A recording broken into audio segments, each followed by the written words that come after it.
तो वो बोला कि से नहीं, काउंटर पे नहीं छूटा है, आपका झोला कटा हुआ है।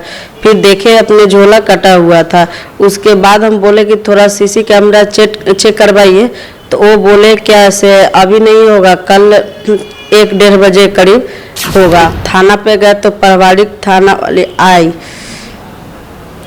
उसके बाद वो बोली कि से कैमरा चेक की तो बाहर का बोली कि अंदर और बाहर सब चेक करवाते हैं। जब तक अंदर के की शाम हो गया, उसके बाद हम लोग बोले कि से जाने दीजिए।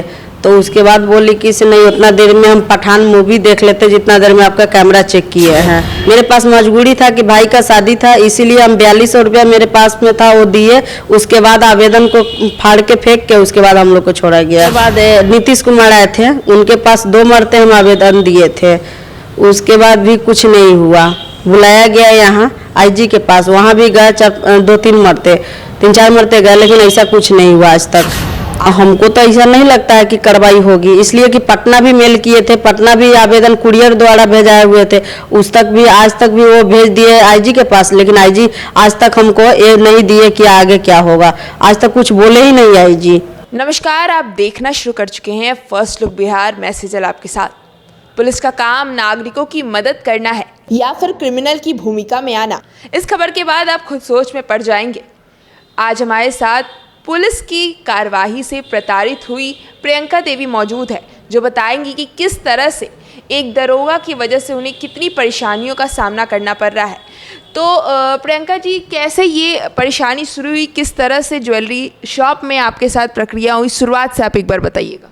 गए थे अंदर दुकान के अंदर मैंने सोना खरीदने के लिए नथिया, तो अपने मम्मी को साथे गए हुए थे। तो वहाँ से सोना खरीद के निकले थे। उसके बाद हमको कुछ दूरी पर जाके उसके बाद देखे कि मेरे सोना है नहीं। फिर अंदर गए, उसके बाद पूछे कि यहाँ छूट गया है क्या काउंटर पे, तो वो बोला कि से नहीं, काउंटर पे नहीं छूटा है, आपका झोला कटा हुआ है। फिर देखे अपने झोला कटा हुआ था। उसके बाद हम बोले कि थोड़ा सीसी कैमरा चेक करवाइए, तो वो बोले क्या से अभी नहीं होगा, कल 1-1:30 बजे करीब होगा। उसके बाद हम लोग बहुत गुस्सा दिखाया कि नहीं, आप कीजिए, जब कभी कुछ हो जाएगा तो फिर करना पड़ेगा, जब लगा है सेफ्टी में। तो वही बोले कि नहीं, कल होगा। उसके बाद मेरा भाई को बोले, उसके बाद लेके थाना पे गए तो पारिवारिक थाना वाले आई। उसके बाद वो बोली कि से कैमरा चेक की तो बाहर का बोली कि अंदर और बाहर सब चेक करवाते हैं। जब तक अंदर के की शाम हो गया, उसके बाद हम लोग बोले कि से जाने दीजिए। तो उसके बाद बोली कि से नहीं, उतना देर में हम पठान मूवी देख लेते जितना देर में आपका कैमरा चेक किए हैं। तो हम लोग बोले कि ठीक है, अब जाने दीजिए, जो हुआ से हुआ, ख़त्म कीजिए बात। फिर मेरा भाई मम्मी सब कोई थे, यादवनगर गेट पर से कॉलर पकड़ के खींच के लेके आई महिला पुलिस, और उन लोग का सिपाही लोग सारा लोग पकड़ के लेके आया। उसके बाद आवेदन लिखवाया अंदर में। उसके बाद बाहर बोली कि 5000 रुपया दीजिए आप। मेरे पास 5000 रुपया नहीं था, 4200 रुपया था। बाहर में ली और उसके बाद आवेदन लिखी हुई थी काउंटर पर, फाड़ के फेंक के तब हम लोग को छोड़ी। तो वो 5000 रुपये की जो मांग की थी वो आपसे, वो किस लिए की थी उस महिला दरोगा ने? इसलिए की थी कि हम लोग आए थे और दुकान वाले को नुकसान हुआ, उसका भरपाई आप करके जाइए। तो वो तो उसका काम है ना, आपकी सामान चोरी हुई तो आपको चेकिंग करवाना। तो दरोगा का या पुलिस का तो काम है भाई, नागरिक का अगर सामान चोरी होगा या कोई भी वैसी दुर्घटना होती है तो दरोगा को तो उसके लिए पहुंचना ही, वो तो उसके काम, उस काम की पैसा तो सरकार उनको देती ही है। नहीं तो दुकान को नुकसान हुआ, उसका भरपाई आपको करके जाना होगा, नहीं तो सब लोग को जेल में करेंगे। मेरे पास मजबूरी था कि भाई का शादी था, इसीलिए हम 4200 रुपया मेरे पास में था वो दिए। उसके बाद आवेदन को फाड़ के फेंक के उसके बाद हम लोग को छोड़ा गया।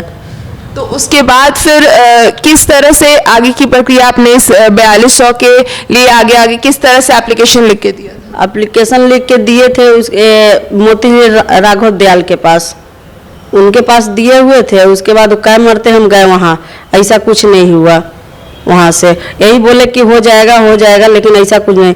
डीजेपी के पास हम गए थे, उसके बाद भी वहाँ कुछ नहीं हुआ। उसके धरना पे बैठे थे, राघव दयाल आए, बोले कि से नहीं, आगे की कार्रवाई किया जाएगा, आप लोग धरना पर से ख़त्म हो जाइए, सब चीज़ हो गया, आगे की कार्रवाई हम देख लेंगे। लेकिन आज तक ऐसा कुछ नहीं हुआ। उसके बाद नीतीश कुमार आए थे, उनके पास 2 मरते हम आवेदन दिए थे, उसके बाद भी कुछ नहीं हुआ।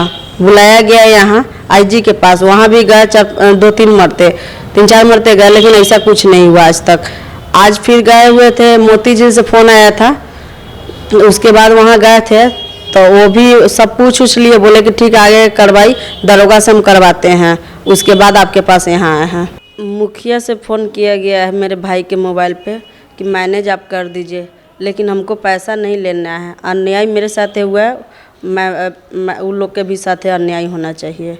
और किसके किसके द्वारा, मतलब मुखिया लोग किए और कौन कौन प्रशासन की तरफ से? मुखिया, सरपंच, ये लोग फ़ोन किया था पैरवी के लिए, पैसा लेके मैनेज कर देने के लिए, लेकिन हमको पैसा नहीं लेना है।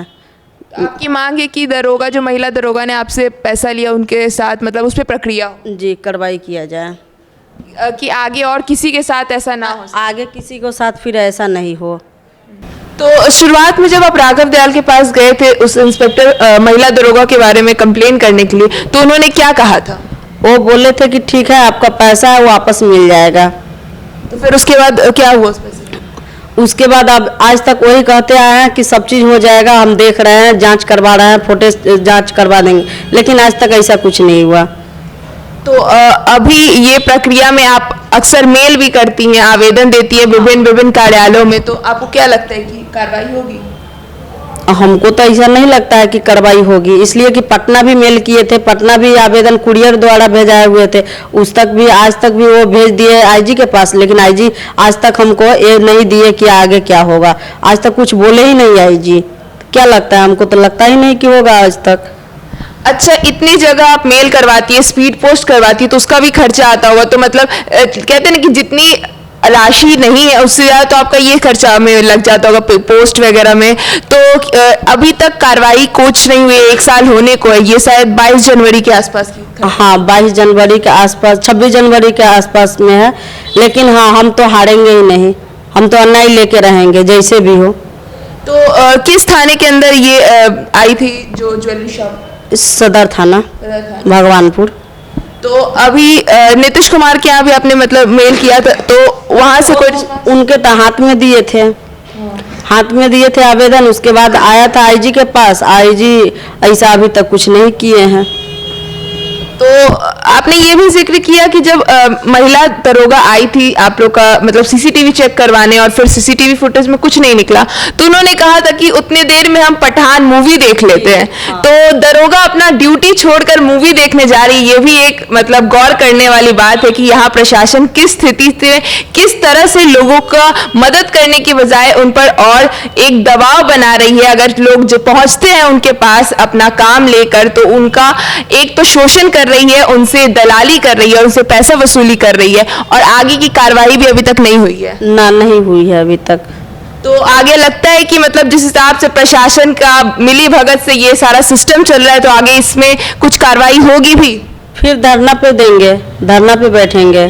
कहाँ पर? आईजी के पास। आईजी के पास? जी। तो अभी फिलहाल तक तो इतने सारे मेल और स्पीड पोस्ट का तो कुछ परिणाम निकला नहीं है, तो धरना का परिणाम लगता है कि निकलेगा? लगता तो नहीं है, लेकिन हिम्मत तो नहीं हारेंगे। चलिए, बहुत अच्छी बात है कि प्रियंका जी ने कहा कि हिम्मत तो नहीं हारेंगे, जितना भी प्रशासन दौड़ भाग करना पड़े, लेकिन न्याय के लिए वो लड़ती रहेंगी। इस तरह की चीजें उनके साथ की गई हैं दरोगा के द्वारा, उनसे जो पैसा लिया गया वो एक अपराध है, और किसी के साथ ना हो, उस दरोगा पे कार्रवाई हो, सिर्फ पैसा ही उनका वापस ना किया जाए। प्रशासन ने इसको मैनेज करने के लिए, इस केस को मैनेज करने के लिए मुखिया और सरपंच से भी उनके इलाके में उनको कॉल करवाया कि पैसे लेकर आप ये केस क्लोज कर दीजिए, लेकिन प्रियंका जी का मानना है कि उनके साथ जो गलत हुआ है वो और किसी के साथ ना हो, इसके लिए वो इस केस को अभी क्लोज नहीं करना चाहती है और इंसाफ की लड़ाई लड़ती रहेंगी।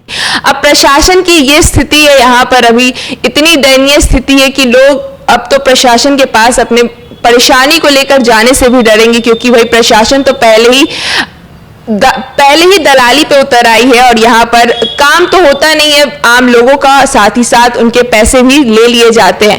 कितनी ज्यादा प्रताड़ित है प्रियंका जी, जो अभी तक प्रशासन से विभिन्न पदों पर मेल भी दे चुकी है और साथ ही साथ स्पीड पोस्ट से आवेदन भी अपनी परेशानी को लेकर दे चुकी है, लेकिन अभी तक कोई भी प्रशासन की ओर से कोई भी अभी तक किसी प्रकार की प्रक्रिया नहीं हुई है जिससे उनका राशि जो उन्होंने दिया था उस महिला दरोगा को वापस मिला हो।